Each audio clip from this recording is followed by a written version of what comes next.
সংবাদ সবাইকে স্বাগত জানাচ্ছি আমি ফিরোজ তোহা। শুরুতেই সংবাদ শিরোনাম জানিয়ে দেব এই মুহূর্তে হাতে পাওয়া সর্বশেষ গুরুত্বপূর্ণ আপডেট বাংলা সংবাদ। শুরুতেই থাকছে সৌদির সঙ্গে মিল রেখে মৌলভীবাজারে ঈদ উদযাপন। রোববার জেলার সার্কিট হাউস এলাকায় ঈদ উল আজহার একটি জামাত অনুষ্ঠিত হয়।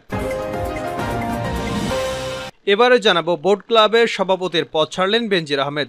ঢাকার অদূরে সাভারের বোট ক্লাবের সভাপতি পদ ছেড়েছেন পুলিশের সাবেক মহাপরিদর্শক বেনজির আহমেদ। গত 13 জুন ক্লাবের উপদেষ্টা রুবেল আজিজের কাছে চিঠি পাঠিয়ে তিনি এই পদ ছাড়েন বলে গণমাধ্যমকে নিশ্চিত করেছেন বোট ক্লাবের নির্বাহী কমিটির সদস্য ব্যবসায়ী নাসির মাহমুদ। জানাবো এবার সাবেক ডিএমপি কমিশনার আসাদুজ্জামান মিয়ারের সম্পদের পাহাড়ের খোঁজ। কি নেই সাবেক পুলিশ কর্মকর্তা আসাদুজ্জামান মিয়ার, রীতিমতো গড়েছেন সম্পদের পাহাড়। শুধু নিজের নামেই নয়, স্ত্রী, 2 ছেলে এবং 1 মেয়ের নামেও বিপুল সম্পত্তি গড়ে তুলেছেন ডিএমপির সাবেক এই কমিশনার। প্রিয় দর্শক, আপনারা জানেন কিছুদিনের আগে বেনজির আহমেদের বিপুল সম্পত্তির খোঁজ মিলেছে এবং খোঁজ মিলেছে সাবেক সেনাপ্রধান আজিজ আহমেদের।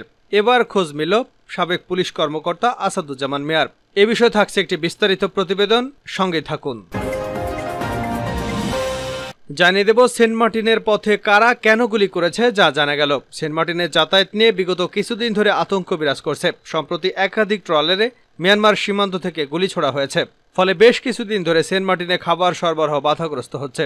আতঙ্কজনিত পরিস্থিতিতে গত 13 জুন থেকে কক্সবাজার BIWTA ঘাট থেকে বঙ্গোপসাগর হয়ে বড় ট্রলারে পণ্য সরবরাহ অব্যাহত রাখা হচ্ছে। এদিকে প্রধানমন্ত্রী শেখ হাসিনাকে পবিত্র ঈদ উল আজহার শুভেচ্ছা জানিয়েছেন ভারতের প্রধানমন্ত্রী নরেন্দ্র মোদী। প্রধানমন্ত্রীকে চিঠি পাঠিয়ে তিনি এই শুভেচ্ছা বার্তা পাঠিয়েছেন। এবং সর্বশেষ জানাবো আন্তর্জাতিক সংবাদ। গরুর মাংস ছাড়া যেন মুসলমানদের ঈদ কল্পনাও করা যায় না। বিশ্বের সকল মুসলিমদের পবিত্র ঈদ উল আজহা যখন সমাগত, তখন ফ্রিজে গরুর মাংস পাওয়ায় ভারতে গুড়িয়ে দেওয়া হলো 11 মুসলিমদের বাড়ি। প্রিয় দর্শক, এ বিষয়ে আপনি আপনার মূল্যবান মতামতটি কমেন্ট বক্সে জানাতে ভুলবেন না। এতক্ষণ শিরোনাম শুনছিলেন, এবার বিস্তারিত। প্রিয় দর্শক, আপনি যদি এই চ্যানেলে নতুন হয়ে থাকেন, ভিডিওটি দেখতে দেখতে চ্যানেলটি সাবস্ক্রাইব করে আমাদের সঙ্গেই থাকুন। আর এই ভিডিও সম্পর্কে আপনি আপনার মূল্যবান মতামতটি কমেন্ট বক্সে জানিয়ে দিন। আর হ্যাঁ প্রিয় দর্শক, জানিয়ে দিন ভিডিওটি কোথা থেকে দেখছেন। সৌদি আরবের সঙ্গে মিল রেখে মৌলভীবাজারে ঈদ উদযাপন। সৌদি আরবের সঙ্গে মিল রেখে মৌলভীবাজারে উদযাপন হচ্ছে পবিত্র ঈদ উল আজহা। রোববার জেলার সার্কিট হাউস এলাকায় ঈদ উল আজহার একটি জামাত অনুষ্ঠিত হয়েছে। রোববার সকাল 7টায় অনুষ্ঠিত ঈদ জামাতে ইমামতি করেন আব্দুল মাওফিক চৌধুরী। ঈদের নামাজে বিভিন্ন এলাকা থেকে আসা মুসল্লিরা অংশগ্রহণ করেন। শতাধিক মুসল্লিদের মধ্যে নারী এবং পুরুষও অংশগ্রহণ করেন। নামাজ শেষে মুসল্লিরা বিশ্ব মুসলিম উম্মার শান্তি কামনা করে মোনাজাত করেন। স্থানীয়রা জানান, দীর্ঘ 16 বছর ধরে সৌদি আরবের সঙ্গে মিল রেখে এখানে ঈদের জামাত অনুষ্ঠিত হয়ে আসছে। বোট ক্লাবের সভাপতির পদ ছাড়লেন বেনজির। ঢাকার অদূরে সাভারের বোট ক্লাবে সভাপতির পদ ছেড়েছেন পুলিশের সাবেক মহাপরিদর্শক বেনজির আহমেদ। গত 13 জুন ক্লাবের উপদেষ্টা রুবেল আজিজের কাছে চিঠি পাঠিয়ে তিনি এই পদ ছেড়েছেন বলে গণমাধ্যমকে নিশ্চিত করেছে বোট ক্লাবের নির্বাহী কমিটির সদস্য ব্যবসায়ী নাসির বলেন, বোট ক্লাবের সভাপতি দায়িত্বে থাকা বেনজির আহমেদ ক্লাবের উপদেষ্টা রুবেল আজিজের কাছে চিঠি দিয়ে জানিয়েছেন জরুরি কাজে পরিবারের সঙ্গে তিনি দেশের বাইরে আছেন, যে কারণে তিনি ক্লাবের সভাপতির দায়িত্ব পালন করতে পারছেন না। নাসির জানান, বেনজির আহমেদের পদত্যাগের পর রুবেল আজিজকে ভারপ্রাপ্ত সভাপতির দায়িত্ব দেওয়া হয়েছে। দুর্নীতি দমন কমিশন সাবেক আইজিপি বেনজির আহমেদ এবং তার পরিবারের সম্পদ অনুসন্ধান করছিল। তার মধ্যেই গত 4 মে তিনি সপরিবারে দেশ ছাড়েন। তিনি 2020 সালের এপ্রিল থেকে 2022 সালের সেপ্টেম্বর পর্যন্ত আইজিপি এবং 2015 সালের জানুয়ারি থেকে 2020 সালের এপ্রিল পর্যন্ত র্যাবের মহাপরিচালক ছিলেন বেনজির। তিনি ঢাকা মহানগরের পুলিশের ডিএমপি কমিশনার হিসেবেও দীর্ঘ সময় দায়িত্ব পালন করেছেন। সাবেক ডিএমপি কমিশনার আসাদুজ্জামান মিয়ার সম্পদের পাহাড়। কি নেই সাবেক পুলিশ কর্মকর্তা আসাদুজ্জামান মিয়ার, রীতিমতো গড়েছেন সম্পদের পাহাড়। শুধু নিজের নামেই নয়, স্ত্রী, 2 ছেলে, 1 মেয়ের নামেও বিপুল সম্পত্তি গড়েছেন ডিএমপির সাবেক এই কমিশনার। অনুসন্ধানে আসাদুজ্জামান মিয়া এবং তার পরিবারের সম্পদের পাহাড়ের সত্যতা মিলেছে। পূর্বাঞ্চলের নিউ টাউনে 1 নম্বর সেক্টরে 406 বি রোড, এখানে 10 কাঠা জমি রয়েছে আসাদুজ্জামান মিয়ার নামে। পূর্বাঞ্চলে এই প্লটের প্রতি কাঠা জমির মূল্য 1 কোটি টাকারও বেশি। পূর্বাঞ্চলের সেক্টর 4 রোড 108 53 নম্বর প্লটটি আসাদুজ্জামান স্ত্রীর নামে কেনা। 5 কাঠার এই প্লটটি বিক্রি করে দেওয়া হয়েছে। আফতাবনগর 3 নম্বর সেক্টরে এইচ ব্লকের 8 নম্বর রোডের 36 নম্বরের প্লটে 21 কাঠা জমি রয়েছে। এই প্লটটিও আসাদুজ্জামান মিয়ার। এই প্লটটি 8 নম্বর রোডের সবচেয়ে বড় প্লট। বসুন্ধরা আবাসিক এলাকায় এল ব্লকের লেন 1 166 এবং 167 নম্বরে 10 কাঠার উপর 6 তলা বিশিষ্ট আলিশান বাড়ি আসাদুজ্জামানের স্ত্রীর নামে। স্কুলের কেয়ারটেকার জানান, বাড়িটি বর্তমানে ভাড়া দেওয়া, যা স্কুল হিসেবে ব্যবহৃত হচ্ছে। বাড়িটির বাজার মূল্য প্রায় 50 কোটি টাকা। নিকুঞ্জ 1-এর 8-এর এ রোডের 6 নম্বর বাড়িটি আসাদুজ্জামানের ছোট ছেলে আসিফ মাহাদির নামে। ভবনের পাশের একজন বাসিন্দা নাম পরিচয় গোপন রেখে বলেন, সম্প্রতি তারা বাসার নেমপ্লেট খুলে রেখেছেন। কেন রেখেছেন জানি না, বাড়িটির মূল্য 10 কোটি টাকারও বেশি।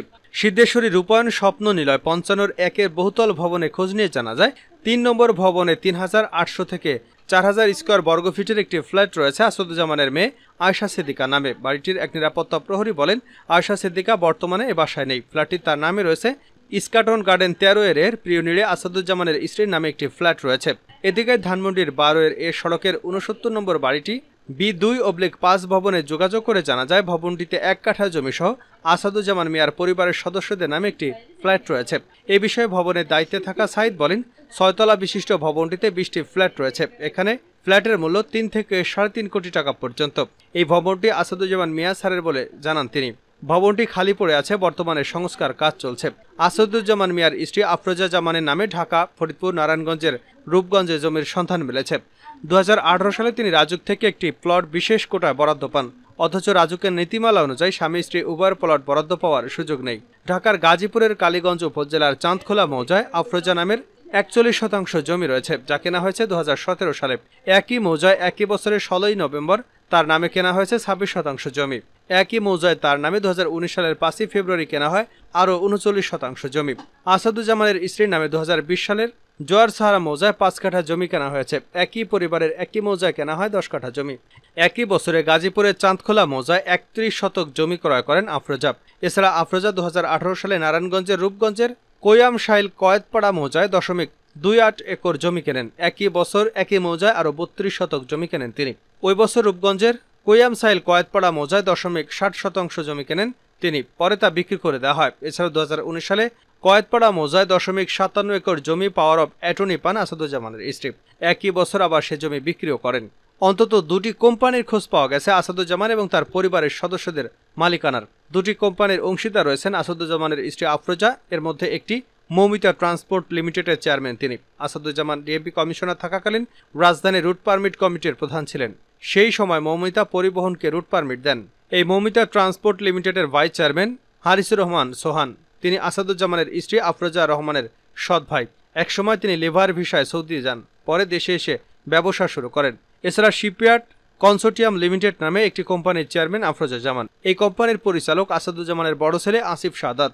আসাদুজ্জামানের এক শ্যালক নুরে আলম ওরফে মিলন, তার নামে গাজীপুরের শ্রীপুরে 1.5 শতক জমি রয়েছে। ভাগ্নে কলমের নামেও গাজীপুরে জমি আছে 1.5 একর।